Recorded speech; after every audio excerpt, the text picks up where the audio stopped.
मृत्यूनंतरचं आयुष्य नेमकं कसं असतं? मला हा प्रश्न का विचारावा असं वाटतो, हं, कारण मृत्यू हा कोणाला चुकला नाही. जो बरोबर, जन्माला आलाय त्याचा मृत्यू होणार आहे. पण मृत्यूचं भय कमी बरोबर, होत नाही. माणूस जसं-जसं वय वाढतं, आजारी पडतो, लगेच भीती वाटायला बरोबर. लागते आपल्याला.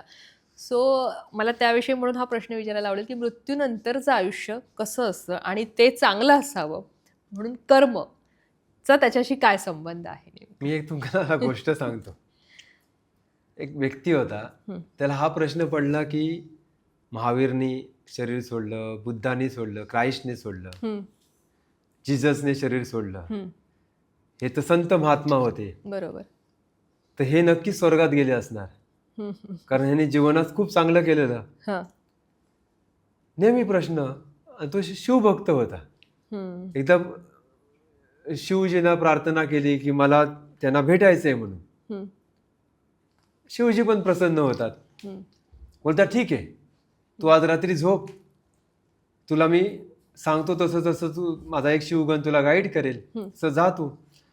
रेल्वे स्टेशनमध्ये जा. हं, तिथे बोर्ड दिसेल हं, ट्रेनवरती हं, स्वर्गामध्ये जाणारी ट्रेन. हं, तू त्या ट्रेनमध्ये जाऊन बस हं, आणि जाऊन तिथे उतर. मग स्वर्गामध्ये तिथे तू जिथे जायचं असेल, हं, तिथे तुला जे कोणा भेटायचं असेल भेटतील तुला म्हणून. तो खुश होतो. झोपून जातो. स्वप्नाची वाट बघतो. स्वप्न येतं त्याला. हं. स्वप्नामध्ये तो रेल्वे स्टेशनमध्ये पोहोचतो. रेल्वे स्टेशनमध्ये नेमकी स्वर्ग लिहिलेली ट्रेन येते. हा जाऊन बसतो ट्रेनमध्ये हां. आणि खुश होतो. अरे तिथे गेल्यानंतर मला आज जिजस भेटणार, महावीर भेटणार, बुद्ध भेटणार. एकदम हं, खुश. सगळे फळं, फुलं असणार, हं. पक्षी असतील, किलबिल असेल. तो पूर्ण स्वप्न असं तयार करतो. होतं ना मुंगेरी लाल की हसीन सपने होते ना पूर्वी सिरियल. हो. तसे पूर्ण स्वप्न तयार करतो. ट्रेन स्वर्गाचं जे लास्ट डेस्टिनेशन असतं तिथे थांबते. हं, बाहेर आल्यानंतर बघतो सगळं ओसाड. ना फूल, ना पक्षी, ना हं, बुद्ध, ना महावीर कोणच नाही. हं. त्याला वाटतं मी चुकून नरकात तर नाही आलोय. तो परत रेल्वे स्टेशनवरती येतो. तिथे कोणतरी त्याला भेटतं. त्याला हं, विचारतो की वाटतं हे मी चुकीच्या ठिकाणी आलो. मला नरका हे बुद्ध आणि महावीरना भेटायचे ते कुठे भेटतील? ते बोलते अपोझिट ट्रेनमध्ये जा, तिथे भेटेल तू. ती जिथे थांबेल तिथे भेटेल. हं. तो बघतो तिथे नरक लिहिलेलं असतं. तो म्हणतो नरकामध्ये हे गेले, एवढं चांगलं पुण्य काम करून ह्यांना नरक भेटला. तो हां. खूप कन्फ्यूज जातो. पण त्याला भेटायचं होतं. त्याला प्रश्न पडतात ना, की हं, तुम्ही एवढं सगळं समाजासाठी चांगलं केलं, हं, त्याग केला, मग तुम्हाला नरक का? हं, तो जाऊन ती ट्रेन थांबते. हं, गेल्यानंतर बुद्ध, महावीर सगळी बैठक असते तिथे बसलेली. हं, तो त्यांना नमस्कार करून विचारतो, "मला गहन प्रश्न पडलाय. तुम्ही नरकात कसे? एवढं चांगलं काम करून?" तर बुद्धांनी खूप चांगलं उत्तर दिलं. तो म्हणतो, "बच्चे, हम जहाँ होते वही स्वर्ग हो जाता है." वाह! त्यामुळे स्वर्ग नग आपल्यामध्येच आहे.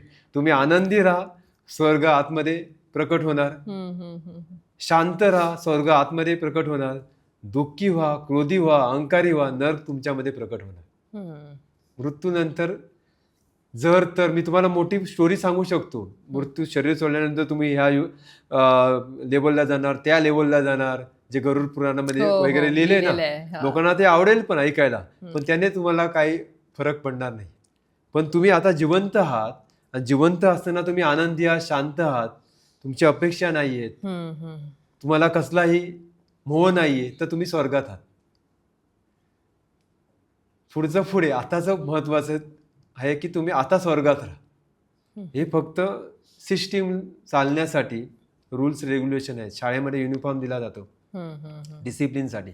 का तर त्या शाळेचं विद्यार्थीला ते येऊ दे. नाहीतर कोणते रंगीबिरंगी कपडे घालून देतील. काही राहणार युनिटीच राहणार नाहीये. बरोबर. अनुशासन राहणार नाहीये. हं, त्यामुळे आपले ब्रह्म जाणणाऱ्या लोकांनी डिसिप्लिन लागण्यासाठी स्वर्ग आणि नरक हा कॉन्सेप्ट आणला. तुम्ही पाप केला तर तुम्हाला नरक भेटणार, पुण्य केलात तर स्वर्ग भेटणार. का तर तुमच्याजवळून पाप कमी होतील. बरेच लोक बोलतात ना, अरे ह्या जीवनात ह्याने एवढी पापं केली, मग ह्याच्याजवळ एवढी संपत्ती कशी? हं, हं, हं. ह्याला कसला प्रॉब्लेम नाहीये, हा मोठ्या पोस्टवरती आहे. बरोबर. येतो ना प्रश्न. हे परत तुमचं संचितच आहे, प्रारब्धच आहे. पण बरोबर. ते संपल्यानंतर परत या जन्मात तुम्ही ज्या गोष्टी केल्या ते हं. तुम्हाला भोगायचंच आहे. एक बरोबर. गोदाम आहे. खाली गहू भरून ठेवलेत, वरती तांदूळ भरून ठेवलेत, खालून एक छोटंसं भोक आहे. हम्म. ते भोकातून जसं जसं तुम्ही गहू घेता गहू संपल्यानंतर तांदूळ यायला सुरुवात होणार. हम्म. ज्यावेळी ही परिवर्तनशील आहे, बरोबर आहे. बरोबर. सूर्योदय, सूर्यास्त, हम्म. उजेड, काळोख, हम्म. परत उजेड. जीवन परिवर्तनशील आहे. बरोबर. तुमचं ज्यावेळी चांगल्या गोष्टी संपणार त्यावेळी वाईट गोष्टी पण येणारच आहे. बरोबर. पण जर तुम्ही चांगल्या वेळी अहंकारी न बनता चांगल्या कार्य करता, म्हणजे आनंदी राहता, शांत राहता, लोकांना त्रास नाही देत, त्यावेळी वाईट जो वेळ काळ येणार आहे त्यावेळी तुम्हाला पण त्रास होत नाही. हा आकर्षणचा नियम आहे. बरोबर. आपण समजा एखाद्या जमिनीमध्ये एक मोठी अनाज टाकलं, गहू टाकले, 1000 गुणा गहू येतात, हम्म. हम्म. बरोबर आहे. गहू टाकले तिथे तांदूळ नाही येणार, नाही येणार. बरोबर. गहूच येणार. मग आपण जे पेरतो तेच आपल्याला भेटणार, होतं. दुसरं नाही भेटणार आहे. हम्म. मग जर आपण चांगल्या गोष्टी पेरल्या तर चांगलंच मिळणार. बरोबर. काही कर्म असतात ती पुढच्या जन्मात, अनंत जन्मात येतात. पण काही जन्म, आता मी ही भिंत आहे, या भिंतीवरती जर मी बॉल मारला तर लगेच माझ्या हातात येणार. हातात येणार. एखादा मी बॉल हा दरवाजा ओपन करून फेकून दिला ते कुठेतरी लांब जरा मला शोधावं लागणार.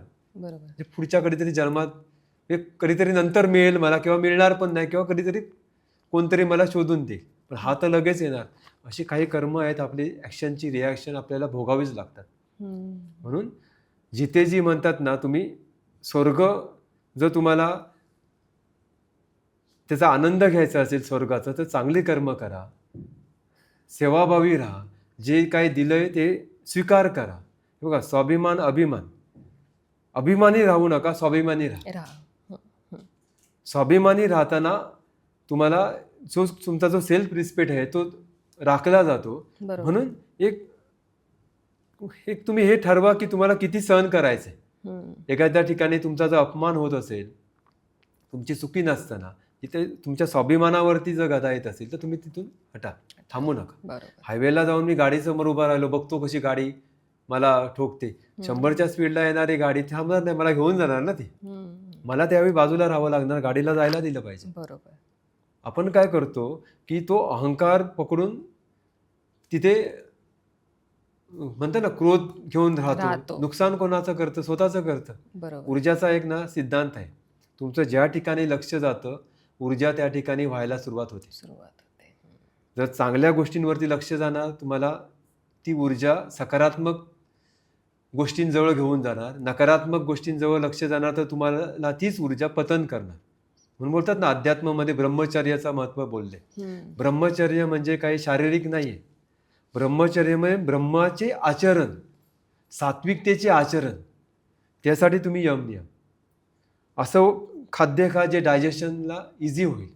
हम्म. मांसाहार किंवा नॉनव्हेजला विरोध का केला जातो? कारण ते डायजेस्ट होत नाही म्हणून. हम्म. पण व्हेज खाणारे लोक जर मनामध्ये कचरा घेऊन राहिले, द्वेष घेऊन राहिले, तर ते पण त्यांची ऊर्जा वेस्टच करतायत. बरोबर. हम्म. त्यामुळे काय खाण्यापेक्षा तुम्ही काय विचार करता, तुमची वृत्ती काय आहे, तुमची जर्नी काय आहे, हे खूप महत्त्वाचं आहे. हम्म. तुम्ही जर सात्विकतेला पकडून तुमचं जीवन जगत असेल तर तुम्हाला कोणते रूल्स पाळण्याची पण गरज नाही. गरज नाही. बरोबर. तो स्वर्ग आहे.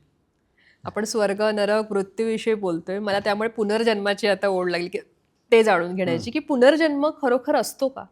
हे बघा, पुनर्जन्म आपण म्हणतो ना, 84 लाख जन्म योनीतून आपण पार करत आलो. हम्म. पुनर्जन्म हा मनातले विचार आणि भावनांचा होतो, तुमचा होत नाही. बरोबर. आत्म्याला ना जन्म ना मृत्यू.